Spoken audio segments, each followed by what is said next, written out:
Golden Freddy, Five Nights at Freddy's.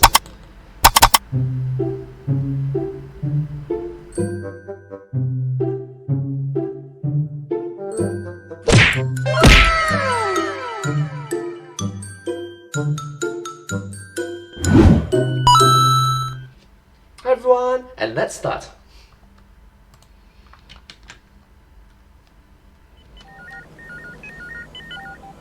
Oh, emergency. Hospital.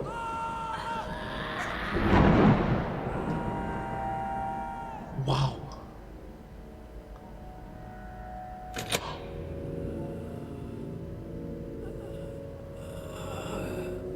Oh no, weapon. Weapon.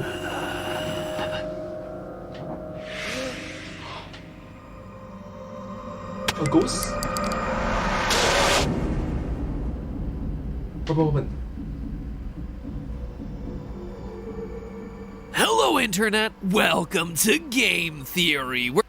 Wow. Hi. Hello. Today's episode is perhaps the single most important that we've done on the FNAF lore in a long time. Are you sure it's the most important? Today, my friends, our goal is to solve Golden Freddy. That's right, FNAF Reddit, I am justified in using my favorite golden boy in the thumbnail today because this episode is all about him. It's them? Which, I gotta be honest, is probably a good thing because I'm running out of ways to make old Yeller over here look interesting in a thumbnail. I mean, the dude's only got like 2 decent quality images in the entire 6-year history of this franchise. Say what you will about milking this franchise dry, we've milked that image dry. If only every other character in this franchise was as clickable. But seriously, with the recent release of Bunny Call, the 5th Fazbear Fright book, I think we have enough information now to finally put together a quasi-definitive answer on who is in that iconic golden suit, which, gotta be honest, is like Bunny. the biggest mystery to me in this franchise at this point. Solving this one is like obtaining the first of 3 massive holy grails when it comes to the lore of this franchise. But in order to do it, we're gonna have to look at the games, the books, and the spin-offs, and by the end, we'll have ourselves an answer that not only fits with the established lore of both game and book, but also an answer that satisfies pretty much everything about this character. An answer that irons out all the wrinkles and frustrations that I've had when concocting past theories about this guy.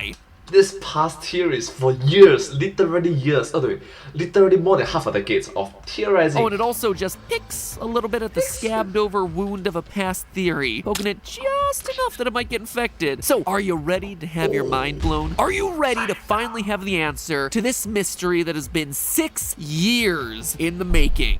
No, 7 years if you're counting right now. This video came out in the year 2020, which is 1 year ago. 7 years, literally more than half a decade. Well then, let's begin with the Stitch Wraith. For those of you who've missed it, the Stitch Wraith story is happening in small chunks at the end of each Fazbear Fright book. It's kind of like an MCU post-credits teaser minus the color-shifting Thanos. It's about an animatronic suit pieced together from the haunted spare parts of various... I said, fine. I'll do it myself. It's toys and robots, given life through the power of human agony. Now that it's Soul energy, the particularly human agony part of soul energy. alive, the creature is wandering the city, collecting more haunted toys, and killing people with its zappy hands, sucking their bodies dry and making them cry oily black tears. And up to this point, that's pretty much all we knew about this monstrosity. Lead me to conclude that the reason we're meeting this thing is to prove the existence of Remnant, and how it works via negative human emotions. Maybe send him up as the new villain for that upcoming game security breach. Or, at the very least, that's what I thought. But oh no, dear theorists. The Stitch Wraith is far more important than we could have ever imagined. In the epilogue of book number 4, Step Closer, we meet Andrew and Jake, the 2 souls who find themselves trapped inside the Stitch Wraith. And the conversation that they have when they first meet starts to give us some of the lore drops that we have been waiting years to hear. Quote from the book: "Now Jake was inside a metal thing. He didn't know enough about anything to understand what it was, but he did know that he wasn't alone. He was sharing this strange place." "Oh, hi," Jake said. "I'm Jake. Who are you?" "I'm Andrew." The child's voice was rough. He sounded a little like a boy Jake used to know in school, a boy who was always talking back to the teacher and getting himself in trouble. Jake thought Andrew sounded angry. Very angry. End quote. Oh my gosh. So this Jake and Andrew and Jake. Wow. 2 souls in one metal body. Told that even though both their souls are infused into the same endoskeleton, Jake is the only one able to move the Stitch Wraith's body. He's also the only one capable of seeing the outside world. Andrew is blind to it all. It's kind of like those two-man horse costumes. You never want to wind up being the butt in those things, especially on Chipotle days. It's no wonder Andrew's so mad. I'd be too if I was forced to spend an eternity looking at someone else's soul butt. However, Oh gosh, let's keep this family friendly and wholesome, alright? You know, keep it family friendly, please. Thank you so much. Thank you. Thank you too. it's when they start talking about their former lives that things start to get really interesting. Quote again, "My memories are kind of fuzzy," Jake said. "Fuzzy, yeah, so are mine," Andrew responded. "But I do remember wanting to get back at someone who hurt me. I think I attached myself to him. I got into his soul, made sure he couldn't move on when he should have died. I remember I wanted him to suffer, the way he made me suffer. I remember they tried to kill him, but I wasn't gonna let him go until I was ready." With a story like that, you could almost say that Andrew is a spirit wanting revenge, a literal vengeful spirit. Perhaps. Literal vengeful spirit. Now, loyal FNAF theorists have an idea of where this is all going, right? Back when Ultimate Custom Night first came out, we theorized that the entire game was William Afton trapped in a fiery hexscape, a constant cycle of torture and torment at the hands of his past victims. Or should I say one victim in particular, the spirit of Golden Freddy. Sure, he was called by many names, the one you should not have killed, the vengeful spirit, but in the end, by doing the impossible of that game and beating 50-20 mode, it's revealed that Golden Freddy lingers on, twitching with rage, refusing to move on into his afterlife. And here, Andrew is pretty much confirming exactly that. Sound the party horns and the children celebrating. It looks like we got one right. Yeah, sounds like we got one right. Correct.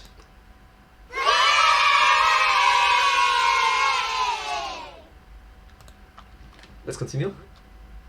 Or should I say mostly right? What's interesting about this whole Jake-Andrew conversation from the book is that back with Ultimate Custom Night, we assumed that William Afton was dead and that this was just his afterlife in purgatory or HE double hockey sticks or whatever. He died in Henry's Fire, the one that was set at the end of FNAF 6, the one meant to bring the whole series to a close. I mean, how could he not be dead? Henry even had that awesome final line for him. "Although for one of you, the darkest pit of hell has opened to swallow you whole. So don't keep the devil waiting, friend." You don't just survive one-liners like that. And yet here, Andrew says that he was actively keeping his killer alive against everyone's attempts on his life. So does that mean that Afton is still... No. I always come back. He attack, he protect, he always come back. But just because William may have been kept alive in the book lore doesn't necessarily mean that he was left alive in the game lore too. No way. I always come back. Wow. Well, it shouldn't, but I think it does. Fast forward to this month in our newest book, Bunny Call. What was originally supposed to be the 5th and final installment in the Fazbear Frights series. A literal 5 books at Freddy's. Until of course it got extended and now we have ourselves the bonus 6th and 7th night books. And while the first 2 stories in this new book are interesting and certainly worth talking about on a different day, it's the 3rd one, The Man in Room 1280, that ties The man in the room 1280. 1280. into our Golden Freddy mystery today. Stop me if you've heard this one before. It's about a mysterious man in a hospital, burned well beyond the point of death, and yet somehow he remains alive. Quote from the book. The man had no face. A hole in his skull indicated where his nose used to be. Dark, cavernous pits lacking eyes looked at nothing. A toothless mouth gaped without lips to protect it. "We'd be remiss if we didn't warn you," the nurse said. "We know what that is. Evil, Father Blythe. Evil." In fact, the hospital staff is so convinced that he's the embodiment of evil that they tried to kill him multiple times. But he won't die. He just won't die. It will not die. Huh.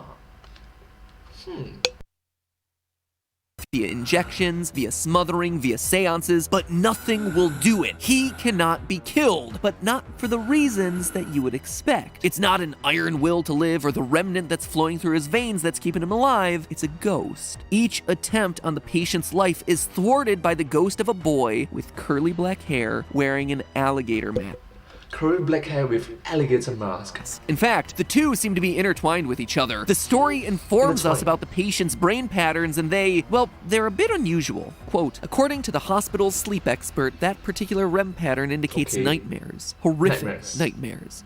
RME, rapid eye movement. See, there and there, the nurse pointed at one part of the brain scan. Two signals means two living things, two entities. They're both vying for control of the brain, but they're at odds with each other. We think they're tormenting each other.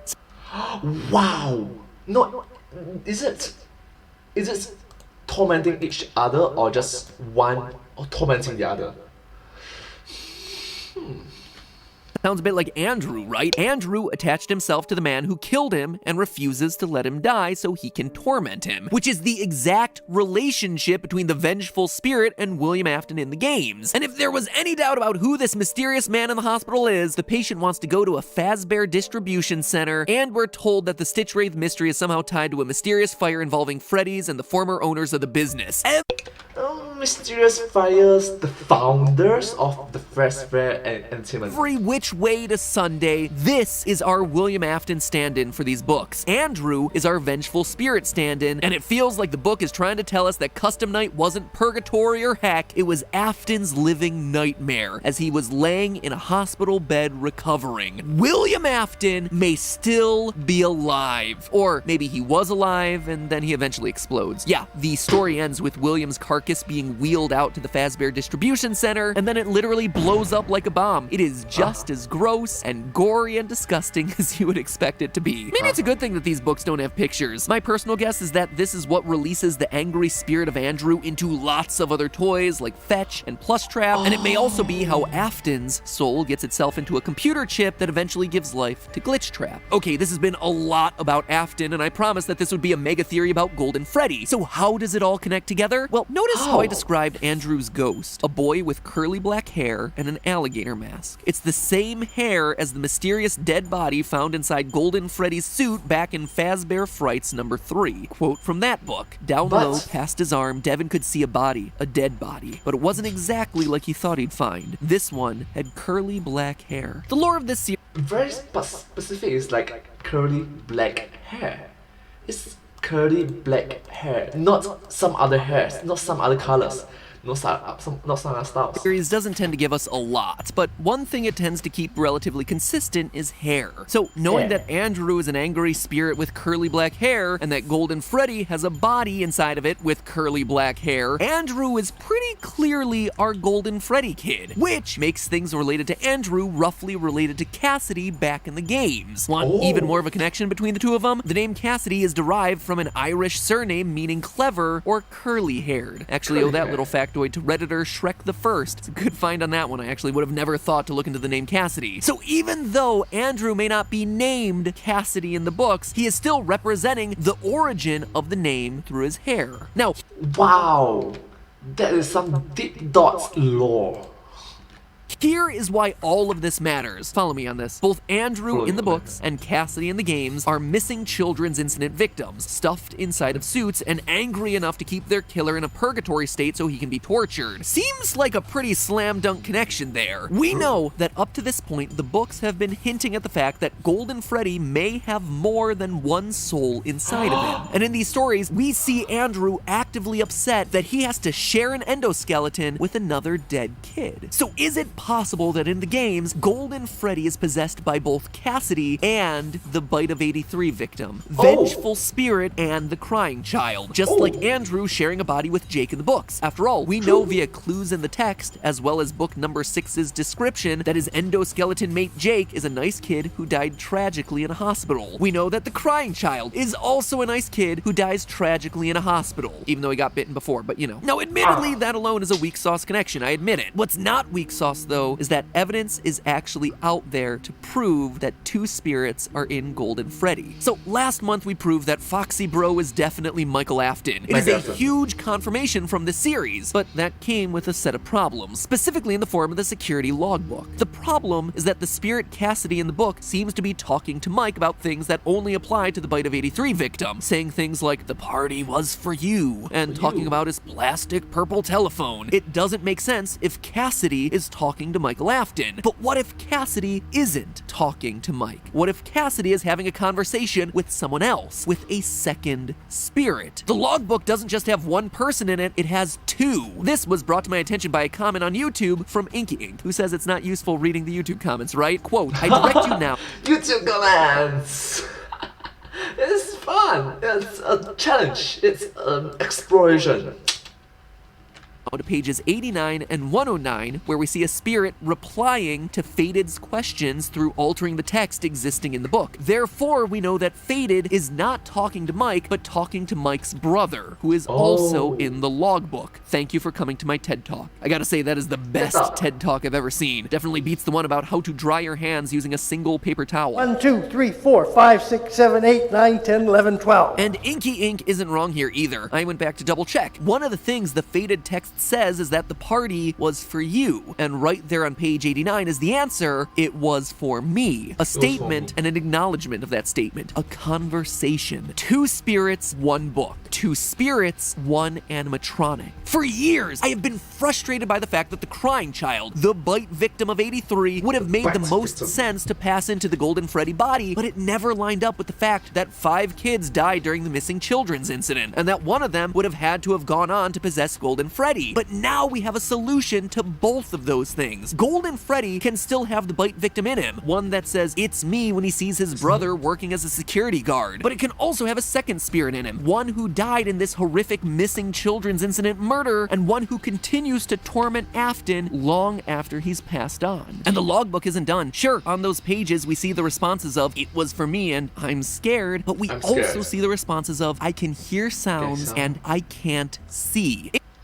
It once again is a parallel back to the Andrew and Jake situation, where one spirit can see and maneuver the body, while the other is trapped down below the surface, able to listen, but unable to do much else. This feels like the solution to Golden Freddy that we've been waiting for. The problem with him is that we've always assumed he was just one kid, one spirit who we tried to make fit into all the various details about the lore.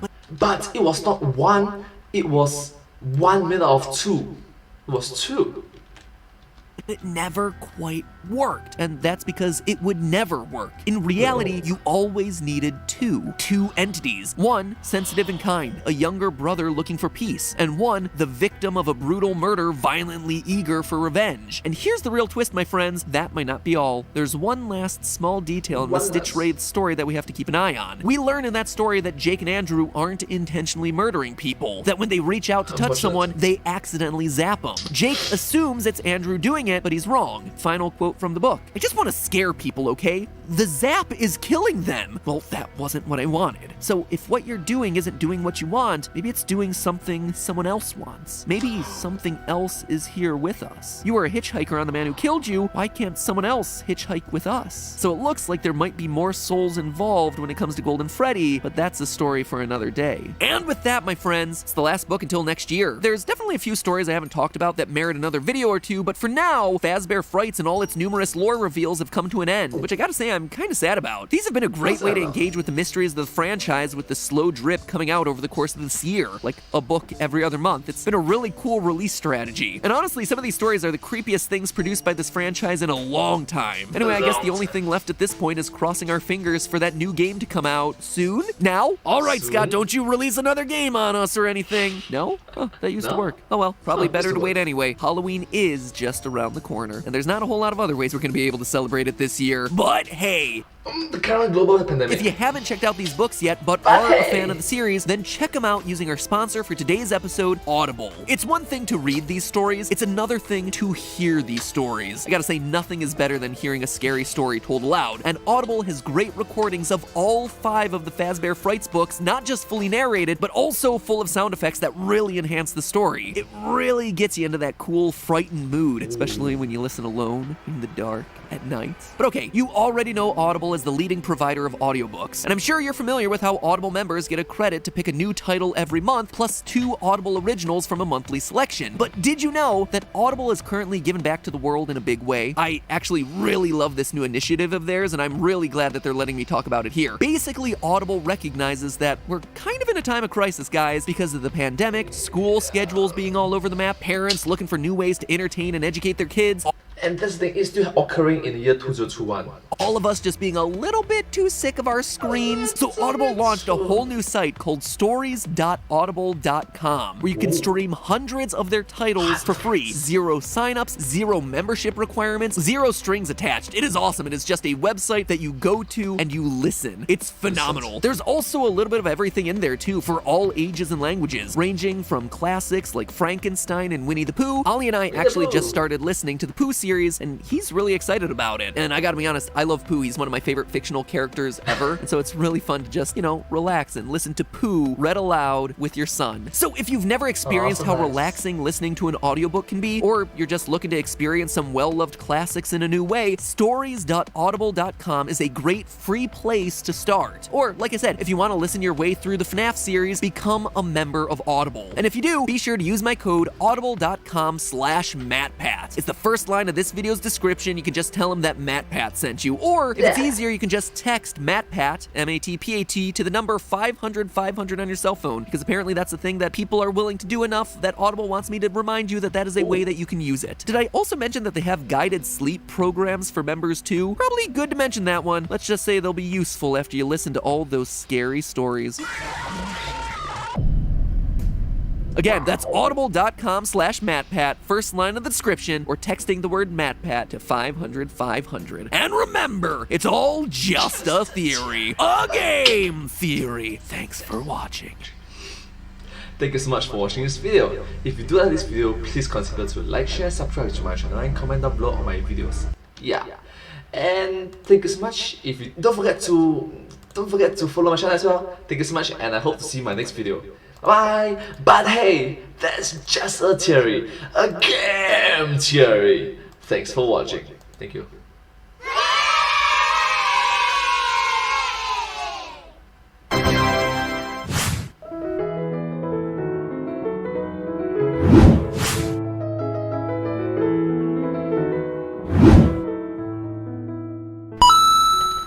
Thank you so much for watching this video. Thank you so much.